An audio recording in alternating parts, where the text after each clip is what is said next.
नमस्कार, किसान समाचार में आप सभी का स्वागत है। सबसे पहले मुख्य समाचार। भारतीय खाद्य सुरक्षा एवं मानक प्राधिकरण की केंद्रीय सलाहकार समिति की बैठक का आयोजन। FSSAI का राज्य और केंद्र शासित प्रदेशों से पर्यटकों के भारी आगमन के मद्देनजर उच्च खाद्य सुरक्षा मानकों को सुनिश्चित करने पर जोर।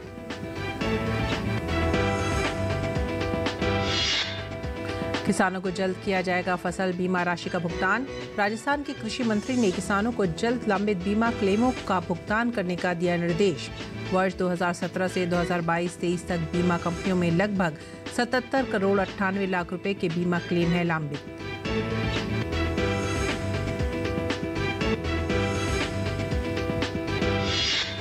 भारतीय जनता पार्टी ने महाराष्ट्र विधानसभा चुनाव के लिए जारी किया अपना संकल्प पत्र। किसानों का कर्ज माफ करने, लखपति दीदी की संख्या 11 लाख से बढ़ाकर 50 लाख करने और लाडली बहन योजना को जारी रखने का किया गया वादा।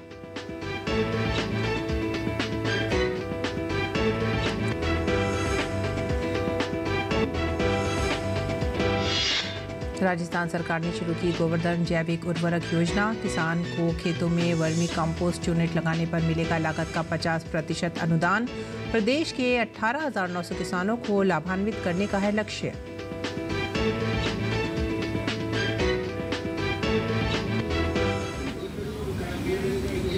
मुख्य समाचार के बाद खबरें विस्तार से। भारतीय खाद्य सुरक्षा एवं मानक प्राधिकरण ने राजधानी नई दिल्ली में अपनी केंद्रीय सलाहकार समिति की 45वीं बैठक का आयोजन किया है। इस बैठक में फसाई ने राज्यों और केंद्र शासित प्रदेशों से नवंबर से मार्च तक पर्यटकों के भारी आगमन के मद्देनजर उच्च खाद्य सुरक्षा मानकों को सुनिश्चित करने पर जोर दिया। वहीं लोकप्रिय पर्यटन स्थलों पर निगरानी बढ़ाने के लिए भी कहा गया है। पर्यटन स्थलों पर सचल खाद्य प्रयोगशाला, food safety on wheels mobile app का उपयोग करने की भी सलाह दी गई। इस अवसर पर SSAI ने के CEO जी कमलावर्धन राव ने विभिन्न राज्यों के खाद्य आयुक्तों से ई-कॉमर्स प्लेटफॉर्म द्वारा उपयोग किए जाने वाले गोदामों और अन्य सुविधाओं पर निगरानी बढ़ाने के लिए कहा है। उन्होंने ऐसे गोदामों के साथ साथ इन प्लेटफॉर्म के डिलीवरी कर्मियों के लिए SOP जारी करने के निर्देश भी जारी किए हैं। CAC बैठक में भारत अच्छा खाओ मुहिम ईट राइट इंडिया के तहत संतुलित व पौष्टिक आहार की संस्कृति को बढ़ावा देने में उपभोक्ताओं को सक्रिय रूप से शामिल करने के महत्व पर जोर दिया गया है। इसी दिशा में राज्य को मेलों, वॉकथन और नुक्कड़ नाटकों जैसी संपर्क पहलों के माध्यम से खाद्य सुरक्षा जागरूकता बढ़ाने की सलाह भी दी गई है। इस बैठक में 60 से अधिक अधिकारियों ने हिस्सा लिया, जिनमें खाद्य सुरक्षा आयुक्त, CFS राज्यों और केंद्रीय शासित प्रदेशों के प्रतिनिधि, फसाई के वरिष्ठ अधिकारी, खाद्य उद्योग उपभोक्ता समूहों, कृषि क्षेत्र, प्रयोगशालाओं और अनुसंधान निकायों के सदस्य भी शामिल थे।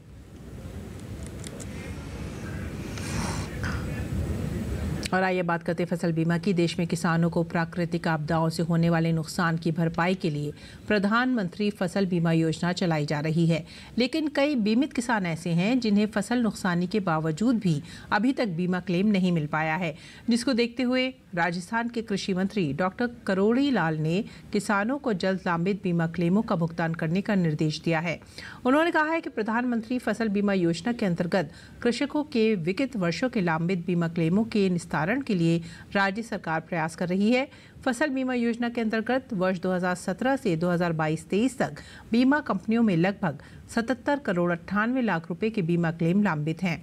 लंबित क्लेमों में बैंक खाता संबंधी कमियों के कारण भुगतान नहीं हो पाया है। लंबित बीमा क्लेम के निस्तारण हेतु कृषि पर्यवेक्षक एवं सहायक कृषि अधिकारियों द्वारा कैंप लगाकर प्रभावित किसानों के आवश्यक दस्तावेज, आधार कार्ड, नवीन बैंक खाते का विवरण, मृत्यु होने की दशा में मृत्यु प्रमाण पत्र एवं अन्य आवश्यक दस्तावेज इकट्ठे कर संबंधित कर्मियों को कमियां दूर करके लंबित बीमा क्लेमों के निस्तारण की कार्रवाई शीघ्र ही की जाएगी, जिससे किसानों को काफ़ी राहत मिल सकेगी। और भारतीय जनता पार्टी ने महाराष्ट्र विधानसभा चुनाव के लिए अपना संकल्प पत्र जारी कर दिया है। भाजपा के वरिष्ठ नेता अमित शाह ने महाराष्ट्र के लिए भाजपा का संकल्प पत्र जारी किया। संकल्प पत्र जारी करने के बाद महाराष्ट्र के उप मुख्यमंत्री देवेंद्र फडणवीस ने भाजपा के संकल्प पत्र को विकसित भारत का रोड मैप बताया। उन्होंने कहा कि लाडली बहन योजना जारी रहेगी। साथ ही उन्होंने किसानों का कर्ज माफ करने की भी बात कही। भावांतर स्कीम के तहत 2100 रुपये देने की भी बात कही गई। लखपति दीदी की संख्या 11 लाख से बढ़ाकर 50 लाख की जाएगी।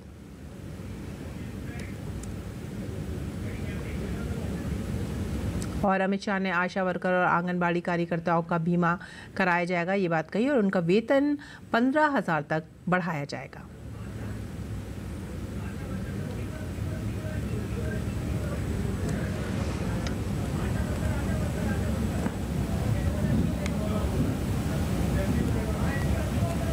संकल्प पत्र में देवेंद्र जी ने 25 प्रमुख मुद्दे आप लोगों के सामने रखे हैं। लाडली बहन योजना, इसको हम बढ़ोतरी कर रहे हैं। वृद्धावस्था पेंशन का बढ़ोतरी कर रहे हैं। किसानों के लिए ऋण माफी और किसान सम्मान निधि को 12,000 से बढ़ाकर 15,000 कर रहे हैं। मूल्य स्थिरीकरण कोष के माध्यम से हम महंगाई को काबू करेंगे। 45,000 गांवों में रास्ते बनाने का काम किया जाएगा। आशा वर्कर और आंगनवाड़ी कार्यकर्ताओं का बीमा कवरेज भी किया जाएगा और उनका मासिक वेतन 15,000 तक बढ़ाया जाएगा। वीज बिल में 30% कपात सौर ऊर्जा और अक्षय ऊर्जा पर से भर दिया जाएगा और 2028 तक महाराष्ट्र की इकोनॉमी को $1 ट्रिलियन की अर्थव्यवस्था करने का लक्ष्य हमारी यूपी सरकार ने रखा है। अक्षय अन्न योजना के तहत प्रति माह मुफ्त राशन में चावल, जवार, मूंगफली, तेल, नमक, हल्दी, सरसों, जीरा और मसाले को समाहित किया गया है।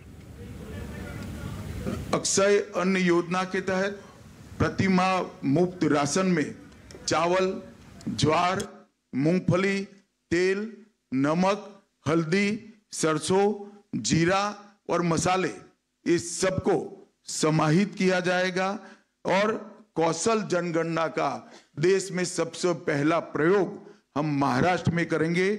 स्किल की जनगणना कर जिस युवाओं के अंदर स्किल है, टैलेंट है, उनको उचित जगह पे उनको प्लेसमेंट कराने के लिए एक नई मशीनरी हम खड़े करेंगे।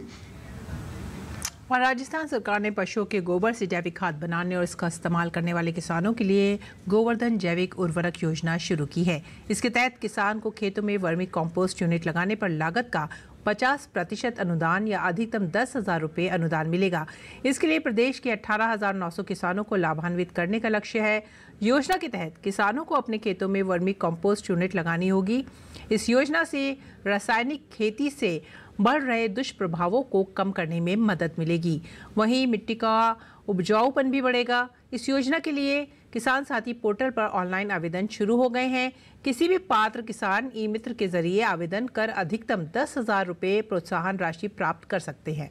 इस योजना के तहत सीकर जिले में 550 से अधिक किसानों को सब्सिडी दी जाएगी। इस योजना का मुख्य उद्देश्य राज्य में जैविक खेती को बढ़ावा देना और किसानों को उनके पशुओं के कचरे से जैविक खाद उत्पादन के लिए प्रेरित करना है। योजना के तहत प्रत्येक गांव से 50 किसानों का चयन वित्तीय सहायता प्रदान करने हेतु किया जाएगा। इसके लिए प्रत्येक किसान को अपने खेत में 20 फीट लंबी, 3 फीट चौड़ी व 2.5 फीट गहरी यूनिट बनानी होगी। इस योजना के तहत प्रदेश के 378 ब्लॉक के 18,900 किसानों को लाभान्वित करने का लक्ष्य तय किया गया है। इनमें 12,627 सामान्य श्रेणी के किसान होंगे, जबकि 3,202 SC के व 3,071 ST के किसान होंगे। कृषि विभाग के अनुसार इस योजना से जैविक खाद उत्पादन को बढ़ावा मिलेगा। पूर्णिया का एक ऐसा गांव जो फूलों की खेती कर बन गया आत्मनिर्भर। इस गांव के लोग रंग बिरंगे फूलों की खेती करते हैं। अलग अलग सीजन में अलग अलग फूलों की खेती कर पर्व त्यौहार के मौके पर महंगे दामों में बाजार में बेचते हैं। फूलों की खेती कर कैसे ये गांव आत्मनिर्भर बन गया है, आइए देखते हैं इस रिपोर्ट में। पूर्णिया जिले के धमदाहा प्रखंड के चिकनी डुमरिया गांव में रहने वाले सभी परिवार अब फूलों की खेती करते हैं। एक व्यक्ति से शुरू होकर अब सभी किसानों ने इस खेती को अपना लिया है। पर्व त्योहार के मौके पर फूलों की तुड़ाई कर बाजार में भेजने से लेकर फूलों की माला बनाने तक का कार्य खुद करते हैं। जिससे इन्हें काफी आमदनी होती है। इतना ही नहीं, इस गांव की महिलाएं भी फूलों के कार्य से जुड़कर बेहतर आमदनी कर रही हैं। फूल किसान विजय बताते हैं कि इस गांव में कोई बेरोजगार नहीं है। जिनके पास जमीन है वो भी खेती कर रहा है और जिनके पास नहीं है वो लीज पर लेकर खेती कर रहा है। 1 एकड़ में वर्ष में लगभग 3 लाख रुपए का मुनाफा का दावा करने वाले विजय ने बताया कि फूलों की खेती की शुरुआत इस गांव में उनके द्वारा की गई थी, लेकिन शुरू में लोगों ने साथ नहीं दिया, पर आज गांव के एक व्यक्ति फूलों की खेती कर आत्मनिर्भर बन गए हैं। मैं फूल का भी खेती भी करता हूँ, प्लस इसका बिजनेस भी करता हूँ। ये जो फूल आप देख रहे हैं मेरा यहाँ पर, यह हम करीब 20 साल पहले इसका खेती हम किए थे यहाँ पर, जिस समय में इसके बारे में किसी को कोई पता ही नहीं था। उस समय मेरा मजाक भी उड़ाया जाता था। तो फिलहाल आज भगवान का इतना देन है कि आज इस खेती पर हमारा गाँव पूरा निर्भर हो गया। इसमें लगभग आपका हर घर का महिला भी जुड़ गया है। हर घर का महिला को रोजगार मिल गया, किसान को रोजगार मिल गया, मजदूर को रोजगार मिल गया है। वहीं गांव के दूसरे किसान की माने तो फूलों का बाजार हमेशा बना रहता है, चाहे मौसम पर्व त्योहार का हो या चुनाव का, किसी के अंतिम संस्कार की बात हो या शादी विवाह का, हर वक्त फूलों की जरूरत पड़ती है। और इसके लिए पूर्णिया के अलावा बंगाल और नेपाल के भी कुछ हिस्से में फूलों को भेजा जाता है। यहाँ की महिलाएं फूलों की माला बनाती हैं।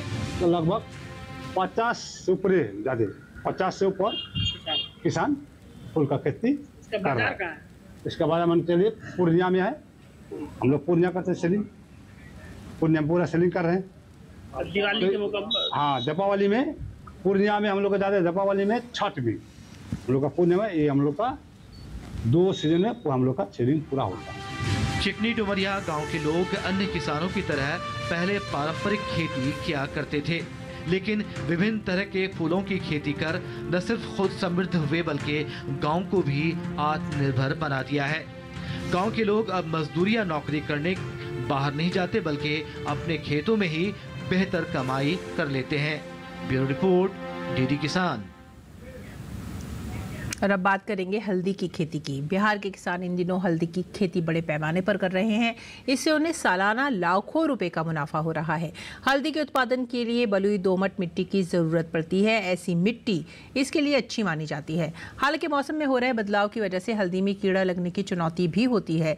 इसमें तना छेदक, धब्बा रोग जैसे कई रोग लगने से पौधा सड़ने लगता है, जिसके लिए किसान पोटास, फास्फोरस और गोबर की कंपोस्ट बनाकर पौधे में डालते हैं। विशेषज्ञों का कहना है कि 5 बीघा में सालाना लगभग 40 क्विंटल से अधिक हल्दी का उत्पादन होता है। हल्दी का पौधा तैयार होने में लगभग 8 से 9 महीने का समय लगता है।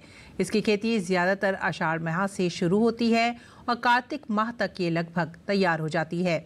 हल्दी की खेती में बुआई से लेकर सिंचाई, उर्वरक और हार्वेस्टिंग तक में प्रति बीघा करीब 50,000 रुपये का खर्च आता है।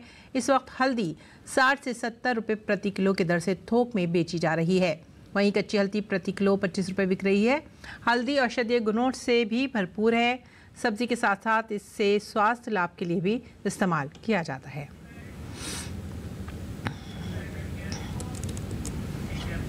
बिहार के औरंगाबाद जिला स्थित कुटुंबा प्रखंड के चिल्की बीघा के किसान सब्जी की खेती बड़े पैमाने पर कर रहे हैं।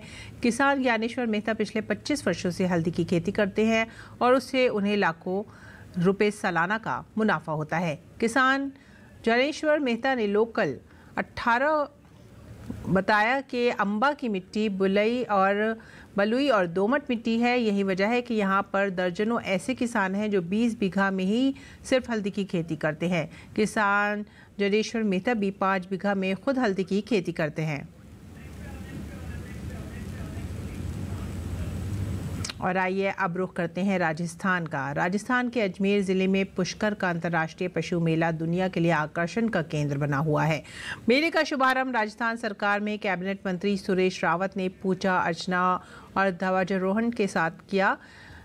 देश भर के पशुपालक अपने पशुओं को खरीदी, बिक्री और विभिन्न प्रतियोगिताओं में भाग लेने के लिए मेले में लाते हैं। मेले में ऊँटों और अन्य पशुओं को सजाया गया था, जो आकर्षण का केंद्र रहे। विदेशी सैलानियों ने भी इस मेले का आनंद उठाया। इस दौरान ऊँट, नृत्य, घोड़ा दौड़ और धार्मिक झांकियों जैसे विभिन्न सांस्कृतिक कार्यक्रम भी लोगों के आकर्षण का केंद्र बने रहे। के अंतर्राष्ट्रीय मेले की सभी देश और प्रदेशवासियों को शुभकामनाएं देता हूं। आज विधिवत पूजा करके झंडारोहण के साथ आज हमारे मेले की शुरुआत हुई। मेला हमारा 15 दिन तक चलेगा।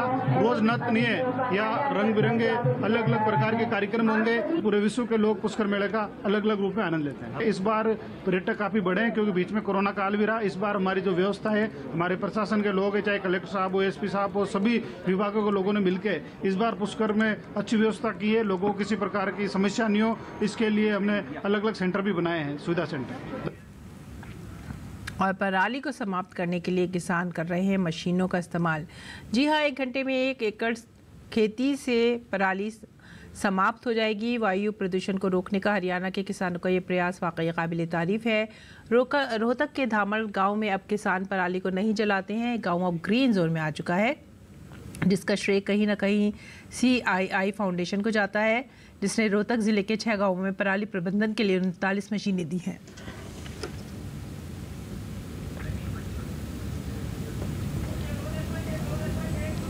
हम हरियाणा के धामड़ गांव के अंदर हैं। आप ये देख सकते हैं किस तरह से पराली को समाप्त किया जा रहा है। ये मशीनों द्वारा किया जा रहा है। तो कहीं ना कहीं जो पराली का धुआं उठता था, अब वो हरियाणा के इन गांवों में नहीं दिखाई देता। इस पर ज़्यादा बात करने के लिए हमारे साथ मौजूद हैं किसान विनोद। सर, किस तरह की मशीन है आपकी? ये मशीन जो हमारी पराली है उसको हम नहीं जला पाते, इसलिए हम वेस्टेज नहीं होने देते। हम ज़मीन में इसको मिक्स कर लेते हैं, जिससे हमारी पैदावार बढ़ती है।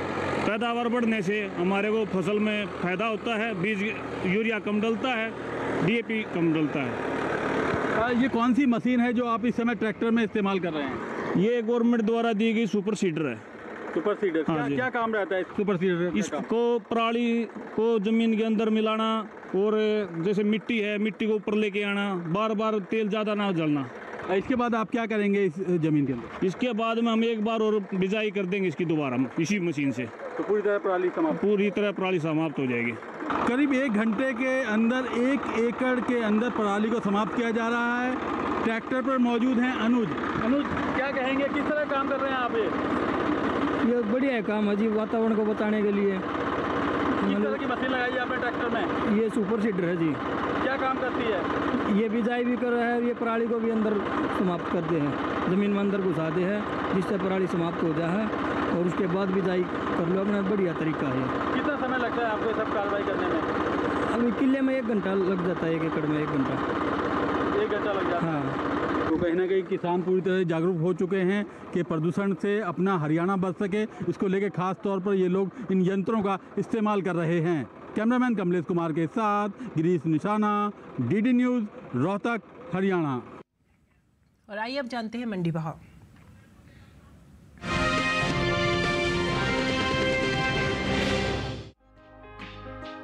मूंग की आवक इन दिनों मंडियों में सामान्य है।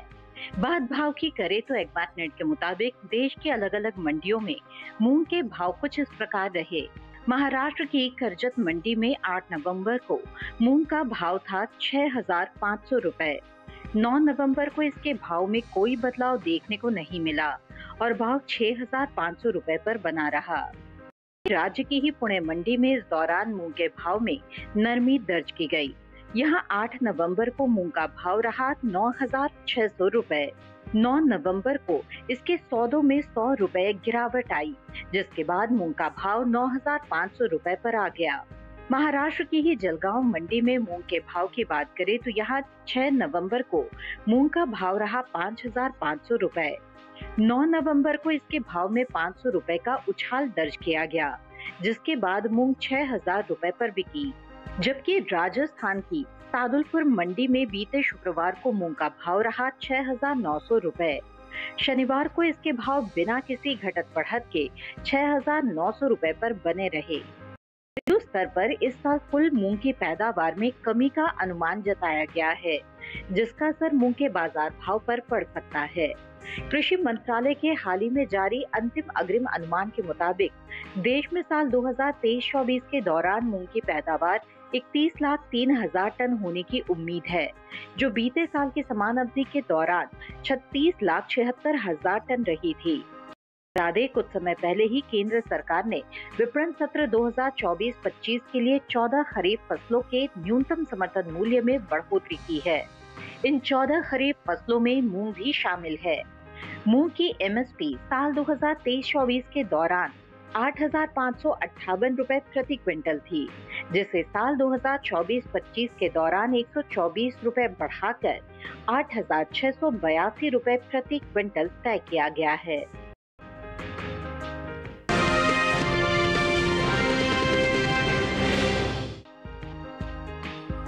मंडियों में ज्वार की आवक इन दिनों सामान्य है। हाजिर भाव की बात करें तो एग्मार्टनेट के मुताबिक गुजरात की जसदन मंडी में बीते शुक्रवार को ज्वार का भाव था 3,500 रुपए। शनिवार को इसके भाव में कोई फेरबदल देखने को नहीं मिला और भाव 3,500 रुपए पर बरकरार रहा। जबकि राज्य की ही राजकोट मंडी में इस दौरान ज्वार के भाव में तेजी दर्ज की गई। 8 नवंबर को यहाँ ज्वार का भाव 3,800 रुपए प्रति क्विंटल था। 9 नवंबर को इसके भाव में 100 रुपए का उठाव देखने को मिला, जिसके बाद ज्वार का भाव रहा 3,900 रुपए। वहीं गुजरात की दूसरी मंडियों में ज्वार के भाव पर नजर डालें तो शनिवार को बक्सरा मंडी में ज्वार का भाव रहा 2,625 रुपए और चोटीला मंडी में इस दौरान ज्वार के सौदे 3,750 रुपए प्रति क्विंटल पर हुए। महाराष्ट्र की जलगांव मंडी में इस दौरान ज्वार के भाव में नरमी रही। यहाँ 8 नवंबर को ज्वार 2,800 रुपए पर बिका। 9 नवंबर को इसके सौदों में 875 रुपए की भारी गिरावट देखने को मिली, जिसके बाद ज्वार का भाव 1,925 रुपए पर आ गया। इसी तरह महाराष्ट्र के पुणे मंडी में 8 नवंबर को ज्वार का भाव 4,700 रुपए रहा। 9 नवंबर को इसके भाव में 100 रुपए की गिरावट आई, जिसके बाद भाव 4,600 रुपए हो गया। कृषि मंत्रालय की ओर से साल 2023-24 के लिए अंतिम अग्रिम अनुमान जारी किया गया है, जिसके मुताबिक साल 2023-24 के दौरान ज्वार की कुल उपज 47,37,000 टन होने का अनुमान जताया गया है, जबकि बीते साल की समान अवधि के दौरान ज्वार की पैदावार 38,14,000 टन थी। साल 2023-24 में हाइब्रिड खरीफ ज्वार की एमएसपी 3,180 रुपए प्रति क्विंटल थी, जिसे साल 2024-25 के दौरान 191 रुपए बढ़ाकर 3,371 रुपए प्रति क्विंटल तय किया गया है। वहीं मालदंडी ज्वार की एमएसपी में 196 रुपए का इजाफा हुआ है और अब इसकी एमएसपी 3,421 रुपए प्रति क्विंटल तय की गई है।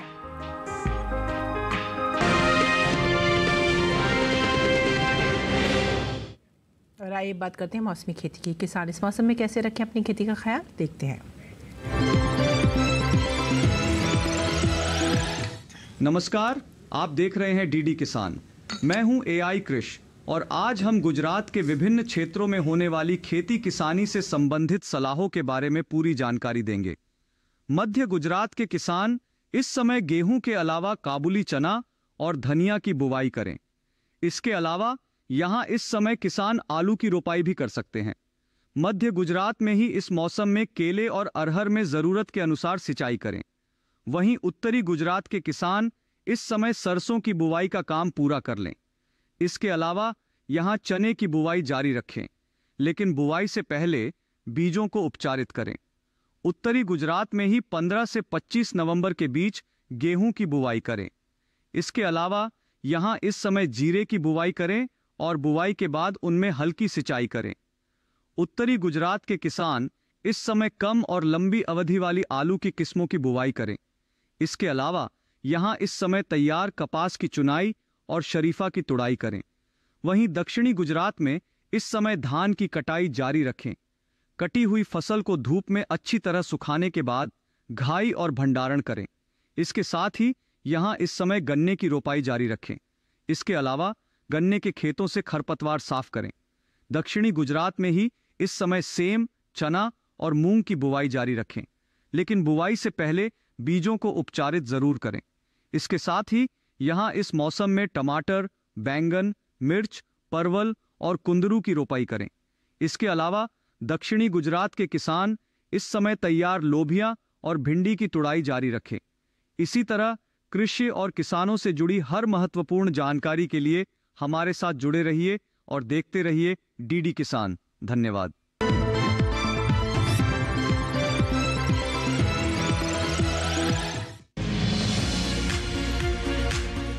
इस समय पालक की बुआई की जा सकती है। पालक को मैदानी और पहाड़ी दोनों क्षेत्रों में बोया जा सकता है। मैदानी इलाकों में सर्दी के मौसम में ये ज्यादा बोई जाती है।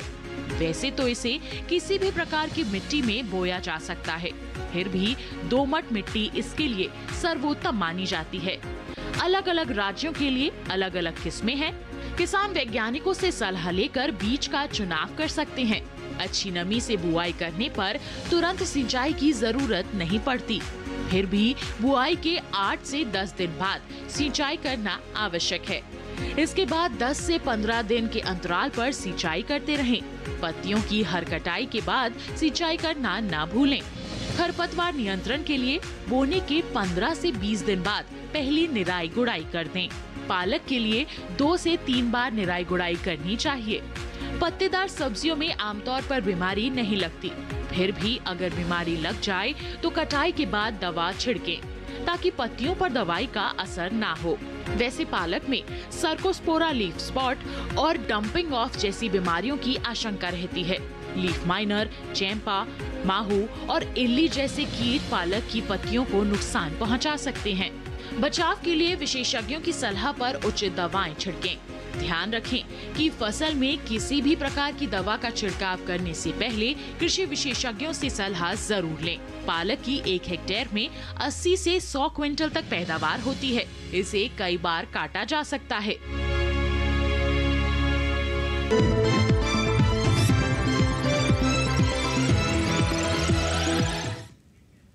और आइए अब जानते कुछ और खबरें। खास खबर में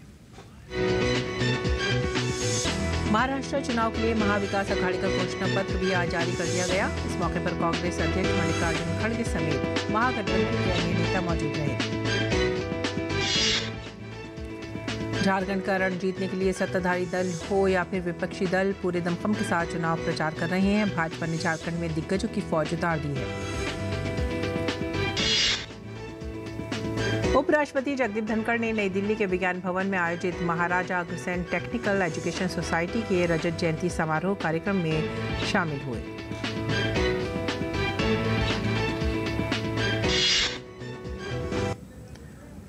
और इसी के साथ ही आप हमारी पूरी टीम को दीजिए आज्ञा। नमस्कार।